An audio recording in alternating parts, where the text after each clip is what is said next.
आजच्या प्रजासत्ताक दिनाच्या कार्यक्रमाचे सन्मान पाहुणे आणि माझ्या मित्र-मैत्रिणींनो, आज देशाचा 74वा प्रजासत्ताक दिवस आहे.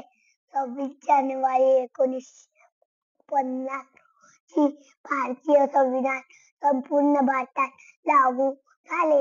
डॉ. बाबासाहेब आंबेडकर यांनी हे संविधान लिहिलं असून संविधानाचा आत्मा धर्मनिरपेक्षता आणि समतेचा विचार आहे. आज आपल्या देशामध्ये जे धार्मिक विषमतेचं वातावरण काही लोक निर्माण करण्याचा प्रयत्न करत आहे. जर आपल्याला हे धार्मिक विषमतेचं वातावरण थांबवायचं असेल तर आपल्याला संविधानाचे तत्व अंगीकारले पाहिजे. डॉ. बाबासाहेब आंबेडकर, महात्मा फुले, राजर्षी शाहू महाराज यांच्यासारख्या अनेक महामानवांनी आपल्या देशाच्या उभारणीसाठी खूप मोठा त्याग केलेला आहे आणि या त्यागातूनच, या संघर्षातूनच आपला देश उभा राहिलेला आहे आणि आपला देश उभा राहिलेला आहे. जर आपल्याला देश जपायचा असेल, विकसित करायचा असेल तर आपल्याला समतेचे तत्व अंगीकारलेच पाहिजे.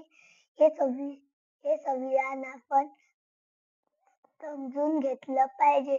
जातपात, धर्म अशा भिंती पाडून आपण सगळे भारतीय एक आहोत, हे एकतेची भावना संविधानानेच आपल्याला अधिक मजबुतीने दिली आहे.